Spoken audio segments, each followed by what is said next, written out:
انسانی دنیا پر مسلمانوں کے عروج و زوال کا اثر۔ مصنف حضرت مولانا سید ابوالحسن علی حسنی ندوی رحمۃ اللہ علیہ۔ بسم اللہ الرحمن الرحیم۔ مقدمہ۔ مصر کے نامور اہل قلم سید قطب کے قلم سے۔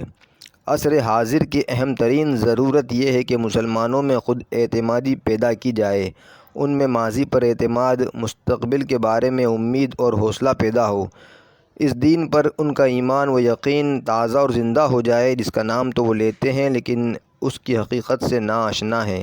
ان کا تعلق اس دین سے زیادہ تر نسلی اور موروثی ہے اور انہوں نے اس کو بہت کم سمجھنے کی کوشش کی ہے۔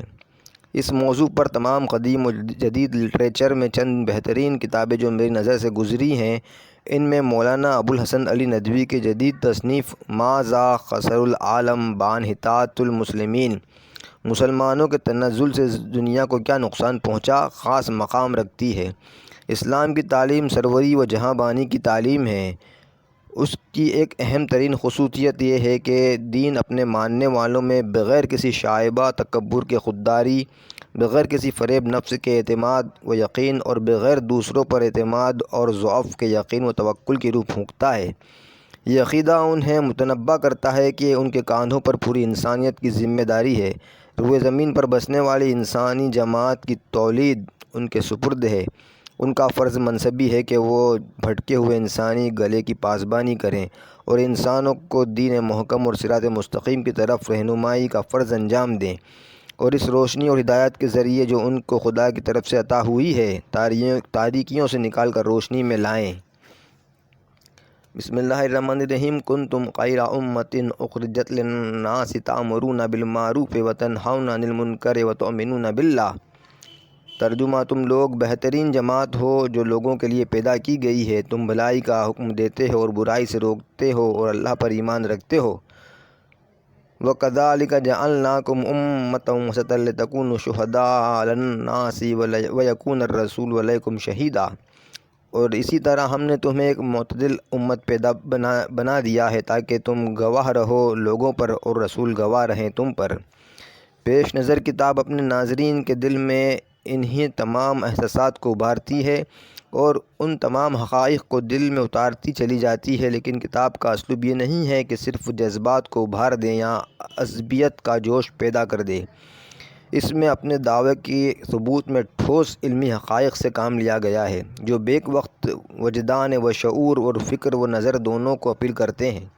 تاریخی واقعات اور اس عصر کے ماحول و متعلقات ایسے منصفانہ طریقے پر پیش کیے گئے ہیں جس میں مصنف کی روشن دماغی صاف جھلکتی ہے، پھر فیصلہ واقعیت و صداقت اور قلب و ضمیر کی بصیرت کے سپرد کر دیا گیا ہے، جس کی وجہ سے کتاب کی مباحث کے تمام کڑیاں مربوط اور ایک دوسرے سے پیوست نظر آتی ہیں اور کہیں بھی کسی مسئلے میں مقدمات سے نتائج اخذ کرنے میں غیر واقفیت یا تکلف کا ثبوت نہیں ملتا۔ اس کتاب کی اولین خصوصیت ہے۔ اسلام سے پہلے دنیا کا کیا حال تھا؟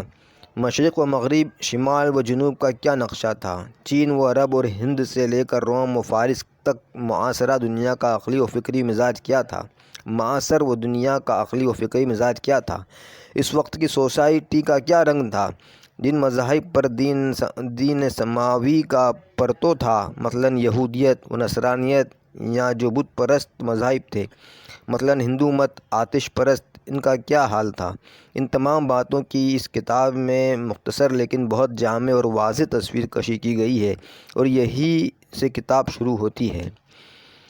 در حقیقت یہ بہت ہی جامع مرقع ہے جو خط عرضی کے صحیح قد و خال نمایاں کرتا ہے۔ اس مرقع کے ترتیب میں مؤلف نے کسی خودرأئی اور ضد کا مظاہرہ نہیں کیا ہے، بلکہ وہ اپنے جلوں میں غیر مسلم قدیم و جدید مصنفین کو بھی لیے ہوئے ہیں جو قدرتاً اسلام کے معاند اور اس عہد کو بدنام کر کے پیش کرنے والے ہیں جو اسلام کی طرف منسوب ہے۔ مؤلف اس دنیا کی تصویر پیش کرتے ہیں جس پر جاہلی روح مسلط تھی اور اس وقت کا انسانی ضمیر گندا اور روح متعفن ہو چکی تھی، معیار اور قدریں بگڑ چکی تھی، غلامی اور ظلم کا دورہ تھا اور انسانیت کی جڑ ایک طرف مجرمانہ عشرت پسندی اور دوسری طرف نامر اور محرومی کے ہاتھوں کھوکھلی ہو رہی تھی۔